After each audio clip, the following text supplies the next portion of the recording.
27 की चुनावी लड़ाई को लेकर के उत्तर प्रदेश बीजेपी कोई कोर कसर नहीं छोड़ना चाहती और इसीलिए बीजेपी के यूपी के प्रदेश अध्यक्ष पंकज चौधरी अपनी टीम को मजबूत कर रहे हैं। इसमें जातीय और क्षेत्रीय संतुलन का खासा ख्याल रखा जा रहा है। ज्यादातर जो नाम है उस पर आला कमान की मुहर लग चुकी है और जल्द ही नई टीम का ऐलान भी हो जाएगा। मंत्रिमंडल विस्तार के बाद यूपी में बीजेपी संगठन को भी मजबूत किया जा रहा है। नई टीम को लेकर मंथन पूरा हो गया है। आलाकमान से भी ज्यादातर नामों पर मुहर लग चुकी है। पश्चिम क्षेत्र में गुर्जर और वैश्य समीकरण पर ज्यादा फोकस है, जबकि अवध क्षेत्र में ब्राह्मण चेहरे और ब्रज में शाक्य या लोध में किसी को अवसर मिल सकता है। वही वाराणसी क्षेत्र और गोरखपुर क्षेत्र में भी नाम लगभग तय है। हालांकि कानपुर क्षेत्र में नाम पर पेच फंसा हुआ है। सूत्रों की माने तो इस बार प्रदेश टीम में 40 से 50% तक चेहरों को जगह मिल सकती है। लंबे समय से संगठन में जमे हुए कई नेताओं की छुट्टी भी हो सकती है। मुंबई के बांद्रा पत्थरबाजी मामले में एक और गिरफ्तारी हुई है। पुलिस कर्मियों पर हमला करने वाला अरेस्ट हुआ है। सद्दाम अंसारी नाम का ये व्यक्ति जिसकी गिरफ्तारी हुई है। मामले में अब तक 18 आरोपी गिरफ्तार किए जा चुके हैं, जो पुलिस प्रशासन की कार्रवाई के दौरान पत्थर बरसा रहे थे। जी न्यूज से भी मुंबई पुलिस की तरफ से फुटेजेस मांगे गए थे। तो बांद्रा पत्थरबाजी मामले में जबरदस्त एक्शन हुआ है। कंस्ट्रक्शन साइट से ये जो पत्थर है वो उठाए गए थे, जिसके कुछ वीडियोस भी जबरदस्त वायरल हुए हैं। अब तक 18 लोगों की गिरफ्तारी हुई है। लोगों की पहचान करके ये गिरफ्तारी की गई है। बांद्रा में जो अवैध निर्माण हटाने की कार्रवाई हो रही थी उस दौरान पत्थरबाजी की घटना हुई, जिसके बाद पुलिस वालों ने एक्शन लिया है।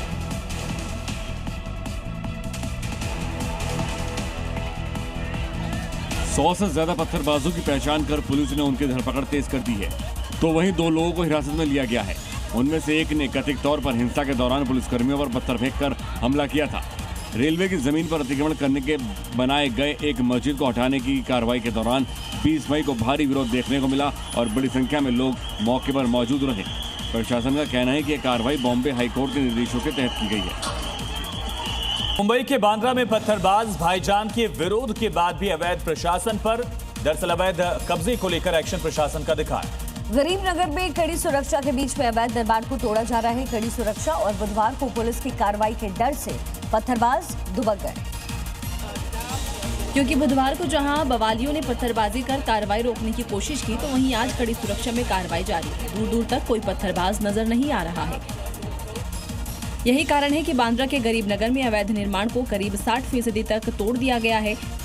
इस काम में लगे लोग लगातार हथौड़ा चलाकर अवैध निर्माण को तोड़ रहे हैं। देखिए कैसे दनादन हथौड़ा चल रहा है।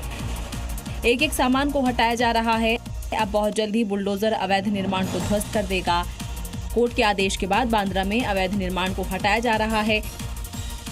बड़ी खबर का रुख करते हैं। प्रधानमंत्री नरेंद्र मोदी ने मंत्रियों को सख्त संदेश दिया है। टीम ने कहा लंबित काम तुरंत निपटाएं, भविष्य की योजनाओं पर फोकस करें।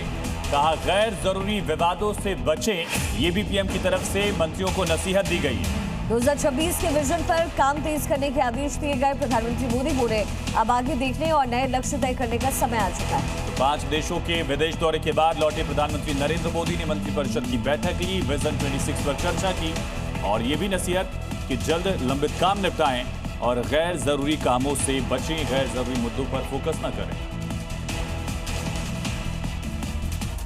पीएम मोदी ने मंत्रिपरिषद की बैठक में अपने सभी सहयोगियों को लंबित कार्यों को जल्द से जल्द पूरा करने का निर्देश दिया है। पीएम मोदी ने स्पष्ट कर दिया है कि कोई भी काम लंबित नहीं रहना चाहिए और सभी मंत्री अपनी जिम्मेदारियों को समयबद्ध तरीके से पूरा करें। पीएम मोदी ने कहा कि अब समय भविष्य की ओर देखने का है, न कि अतीत के काम में उलझे रहने का। उन्होंने याद दिलाया कि सरकार 2014 से सत्ता में है और अब 2026 में देश के लिए नई योजनाओं और संभावनाओं पर ध्यान देना जरूरी है। गैर जरूरी विवादों से भी दूर रहने की सलाह दी गई।